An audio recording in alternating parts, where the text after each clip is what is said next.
అన్ని విధాలుగా భారత్ను ఓడించి పాకిస్తాన్ను నెంబర్ 1గా మారకపోతే పేరు మార్చుకుంటా. సరిగ్గా ఏడాది క్రితం ఇదే సమయంలో పాకిస్తాన్ ప్రధాని షరీఫ్ చేసిన ఓపెన్ ఛాలెంజ్ ఇది. ఎట్టకేలకు షరీఫ్ తన మాట నిలబెట్టుకున్నాడు. పాకిస్తాన్ను నెంబర్ 1 పొజిషన్లో నిలబెట్టేశాడు. కానీ అభివృద్ధిలో కాదు, ఉగ్రవాదంలో. అవును, గ్లోబల్ టెర్రరిజం ఇండెక్స్లో పాకిస్తాన్ ఫస్ట్ ప్లేస్ సాధించింది. మొన్నటి వరకు తామే ఉగ్రవాద బాధిత దేశం, ఇండియా ఉగ్రవాదాన్ని ఎగదోస్తుందని ఆరోపించిన పాకిస్తాన్ను అంతర్జాతీయ సమాజం ఉగ్రదేశంగా గుర్తించింది. ఈ గుర్తింపే ఇండియాకు గేమ్ చేంజర్గా పాకిస్తాన్ను మరింత పతనం దిశగా నడిపించబోతోంది. ఇంతకు తాజా నివేదిక భారత్కు అస్త్రంగా ఎలా మారబోతోంది? ఢిల్లీ, ముంబైపై అణుబాంబులు వేస్తామని బెదిరింపులకు దిగిన వేళ ఈ నివేదిక పాకిస్తాన్ను నాశనం చేయబోతుందా? Let's watch. ఆర్థిక ఆహార సంక్షోభం వేళ పాకిస్తాన్ ఎత్తిన మరో పిడుగు.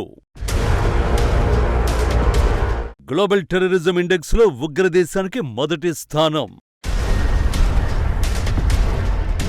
Global terrorism ఇండెక్స్లో first ప్లేస్తో Pak game over. Pakistan असी इंशाअल्लाह उस रब नूं मंजूर है, रब सोने नूं मंजूर है, उस रब सोने नूं मंजूर होया तो इंशाअल्लाह मेहनत करांगे, रात दिन मेहनत करांगे तो एक दिन आएगा कि हिंदुस्तान पिछले न छुटे थे। मेरा नाम शहबाज शरीफ नहीं है। सुनना मेरी बात, आज ये शहबाज शरीफ बड़ा खताकार आदमी है, नवाज शरीफ का फैन है, नवाज शरीफ का फॉलोअर है। मैं आपको उस खुदाए बुजुर्गों बरतर की कसम खाकर कहता हूं कि जब तक मेरी जान में जान है, हम सब मिलकर पाकिस्तान को अजीम बनाएंगे, हिंदुस्तान को शिकस्त देंगे इंशाअल्लाह। సరిగ్గా ఏడాది క్రితం ఇదే సమయంలో పాకిస్తాన్ ప్రధాని వీరావేశం ఇది. నవ్విపోదురుగాక నాకేటి సిగ్గు అనుకున్నాడో ఏమో గాని ఆవేశంతో శపథం చేశాడు. పాకు వాస్తవ పరిస్థితిని మర్చిపోయి నోటికొచ్చినట్లు ప్రతిజ్ఞలు చేశాడు. 73 సంవత్సరాల వయసున షరీఫ్ తాను బతికున్నప్పుడే అన్ని రకాలుగా భారత్ను అధిగమించి చూపిస్తా అన్నాడు. లేకపోతే తన పేరు షహబాజ్ షరీఫే కాదంటూ కమిట్ అయ్యాడు. ఎట్టకేలకు ఏడాది కాలం తర్వాత తన మాట నిలబెట్టుకున్నాడు. కానీ భారత్ను అధిగమించే విషయంలో కాదు, పాకిస్తాన్ ఉగ్రవాదం నంబర్ 1 పొజిషన్ లో నిలబెట్టేశాడు. గ్లోబల్ టెర్రరిజం ఇండెక్స్ లో ప్రపంచంలోనే మొదటి స్థానం సంపాదించాడు. బహుశా పాకిస్తాన్ లో మరే ఇతర నాయకుడు ఈ ఘనతను సాధించి ఉండడేమో. ఈ ఘనతే పాకిస్తాన్ ను అంతర్జాతీయంగా ఏకాకిని చేయబోతోంది ఇప్పుడు.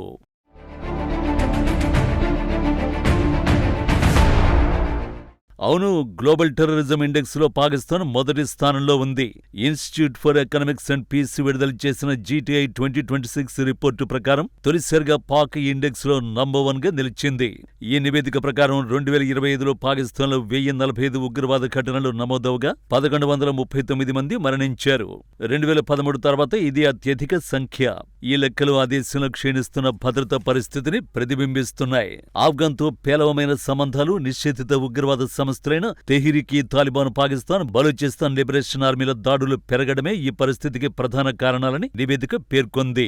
తెహ్రీక్-ఈ తాలిబాన్ పాకిస్తాన్లోనే అత్యంత ప్రమాదకరమైన ఉగ్రవాద సంస్థగా అవతరించి ప్రపంచంలో 3వ స్థానంలో నిలిచింది. 2009 నుంచి పాకిస్తాన్లో జరిగిన మొత్తం దాడుల్లో 67% పైగా ఈ సంస్థే నిర్వహించింది. 2025లో ఆ గ్రూపు జరిపిన దాడుల సంఖ్య 24% పెరిగి 595కు చేరింది. ఈ దాడులలో అత్యధికం ఆఫ్ఘన్ సరిహద్దుకు సమీపంలో ఉన్న ఖైబర్ పఖ్తుంఖ్వా ప్రాంతంలో జరిగాయి. అక్కడ 637 మంది మరణించారు. 2011 తర్వాత ఇదే అత్యధిక సంఖ్య. మరోవైపు కాబూల్లో ఆఫ్ఘన్ తాలిబాన్లు తిరిగి అధికారంలోకి రావడం పాకిస్తాన్ భద్రతా స్థిరత్వంపై తీవ్ర ప్రభావాన్ని చూపింది. దీనివల్ల ఆ బృందం తమ పరిధిని, అధికారాన్ని విస్తరించుకుని ఆ ప్రాంతంలో హింసను మరింతగా పెంచుకుంది. మొత్తం దాడులు కొద్దిగా తగ్గినప్పటికీ మృతుల సంఖ్య వరుసగా 6వ ఏడాది కూడా పెరిగింది. బందీలుగా పట్టుకునే ఘటనలు కూడా గణనీయంగా పెరిగాయి. 2024లో 101 మందిని బందీలుగా పట్టుకోగా 2025లో ఆ సంఖ్య 655కు పెరిగింది. దీనికి ప్రధాన కారణం 2025 జాఫర్ రైలు దాడి. ఇందులో 442 మందిని బందీలుగా పట్టుకున్నారు. ఖైబర్ పఖ్తుంఖ్వా, బలూచిస్తాన్ ప్రాంతాలు అత్యంత తీవ్రంగా ప్రభావితమయ్యాయి. ఈ దాడులలో 74% పైగా మరణాలలో 67% ఈ ప్రాంతాల్లోనే సంభవించాయి. ప్రపంచవ్యాప్తంగా జరిగే ఉగ్రవాద మరణాలలో సుమారు 70% వాటా ఉన్న 5 దేశాలలో పాకిస్తాన్ ఇప్పుడు 1గా నిలిచింది.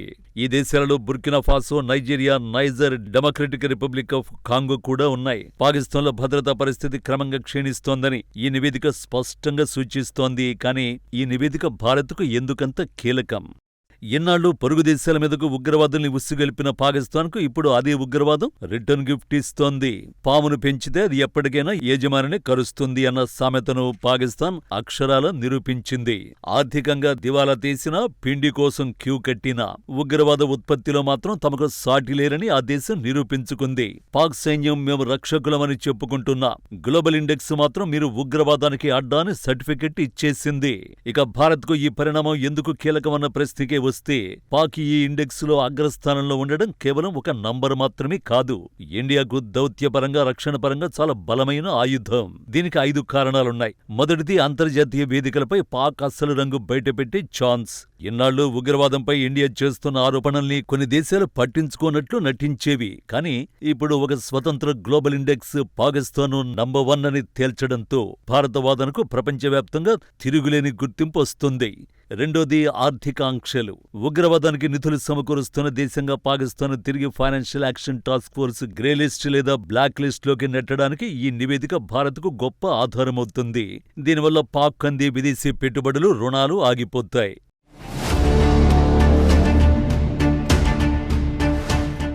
మూడో అంశం, కశ్మీర్ అంశంపై పట్టు. కశ్మీర్లో జరిగే అశాంతికి పాక్ ప్రోత్సాహమే కారణమని అంతర్జాతీయ సమాజానికి భారత్ ఆధారాలతో సహా చెబుతూ వస్తోంది. ఈ ఇండెక్స్ ద్వారా పాక్ తన సొంత ఉగ్రవాదాన్ని అదుపు చేయలేని స్థితిలో ఉందని, అది పొరుగు దేశాలకు ముప్పుగా మారిందని భారత్ ప్రపంచ దేశాలకు వివరించడానికి అవకాశం దొరుకుతుంది. నాలుగో అంశం, సరిహద్దు భద్రత. పాకిస్తాన్ అంతర్గతంగా చితికిపోతున్న కొద్దీ అక్కడి ఉగ్రవాద గ్రూపులు తమ ఉనికిని చాటుకోవడానికి భారత్పై దాడులకు తెగబడే ప్రమాదం ఉంటుంది. కాబట్టి భారత్ తన సరిహద్దు భద్రతను మరింత కట్టుదిట్టం చేసుకోవలసిన అవసరాన్ని ఈ రిపోర్టు గుర్తు చేస్తోంది. చివరగా, ఆఫ్ఘనిస్తాన్, ఇరాన్ వంటి దేశాలు కూడా ప్రస్తుతం పాక్ ఉగ్రవాదంతో విసిగిపోయి ఉన్నాయి. ఈ క్రమంలో భారత్ ఆ దేశాలతో కలిసి పాకిస్తాన్ ఏకాగ్ని చేయడానికి ఇది సరైన సమయం. పాకిస్తాన్ తను తవ్విన గోతిలో తానే పడటం అనేది భారత్కు వ్యూహాత్మక విజయం లాంటిదే. అయితే గాయపడిన పాము మరింత ప్రమాదకరం అన్నట్లుగా భారత్ విషయంలో పాకిస్తాన్ మరింత రెచ్చిపోవడానికి ఛాన్స్ లేకపోలేదు.